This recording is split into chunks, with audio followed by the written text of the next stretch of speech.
it is all too easy to get carried away in our training and feel that we absolutely have to get things done at all costs. Now, this in itself is a great mindset for us to have, but it's not ideal if it means that we maybe start trying to cut corners to get that training done, or even worse still, that then impacts the training of our club mates or our training buddies whilst we try and do so. So today I'm going to outline 5 ways that you can actually ruin a workout so that you can do your best to then avoid falling into those same pitfalls.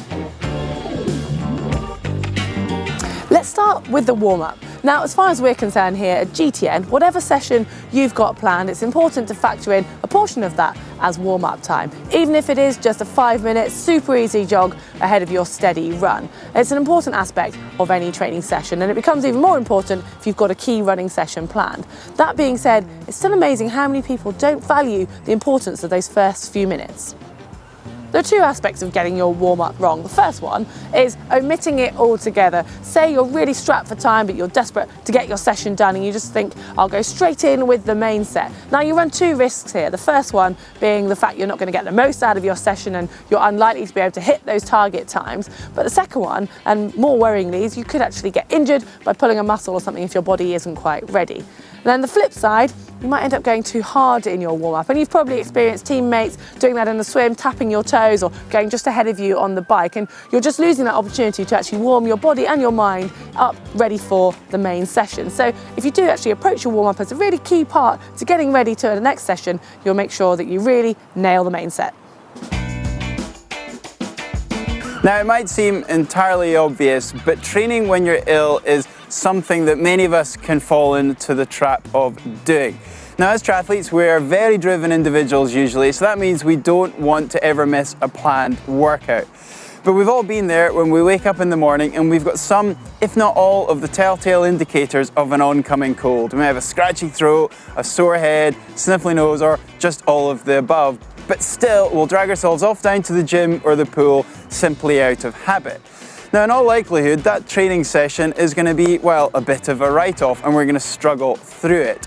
But you're actually going to start digging a hole for days and even weeks of training in advance that could end up becoming essentially a write-off. But secondly, it's actually really unfair on your training group and environment. I, for one, lost count of the number of times I get angry if somebody coughing and spluttering behind me in the lane in the pool. It's a selfish approach to training, and you just don't want to become that person. Having the right kit for your planned training session is kind of crucial.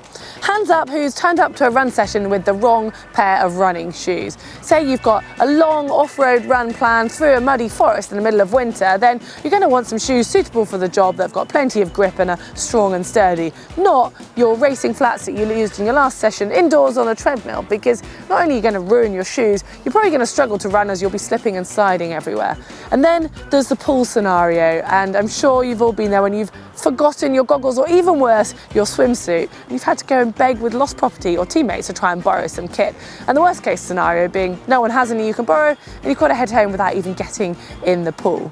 And finally, there's the bike. Now, we are lucky to get electronic gears on bikes, which are brilliant, but only if you remember to charge them. And I've certainly had the embarrassment of that, turning up to ride as a guest with a local club on my lovely Canyon Air Road, and I didn't notice until halfway through the ride I could no longer change gears, and it meant for a very painful and rather embarrassing ride home. Now, we've all been there with hectic lifestyles and juggling all sorts of commitments. It can be all too easy to simply forget to plan and pack adequate nutrition ahead of a planned training session. Now, I don't know about you, but if I'm meeting some friends for a training ride, for example, I'll never forget the important stuff like, say, my bike or my helmet or other equipment. But I've lost count of the amount of times I've turned up and realised I haven't got adequate nutrition ahead of that session. Now, it needn't be an afterthought, but I think for so many of us, nutrition can be, and it's just not a good mindset to get into. I, for one, am terribly guilty of stopping mid-ride at a grocery store, even a petrol station, just grabbing some cereal bars or chocolate bars, or inevitably even a sugary drink as well, which is not a good way to be. And in all seriousness, these sorts of poor nutrition choices can really scupper a quality training session and really undo all that good work. And as the old adage says, you only get in what you put out, or as I'm told, you don't put diesel in an F1 car. Exploring new routes is a great idea for certain sessions. It's worth being mindful that however well you've studied a route or you've downloaded the map, it is still possible that you might get lost. So if you've got a key session coming up, it's best to stick to the routes that you know, places you've run and ridden before, so you can really focus on the effort intensity that you need. Because there's nothing more frustrating than being in the middle of a hard effort, getting to a junction and not knowing which way to go. So it's best to save your sightseeing for your easy training days. I'd be lying if I said we hadn't committed any of these training faux pas, and somehow I think we're probably not alone.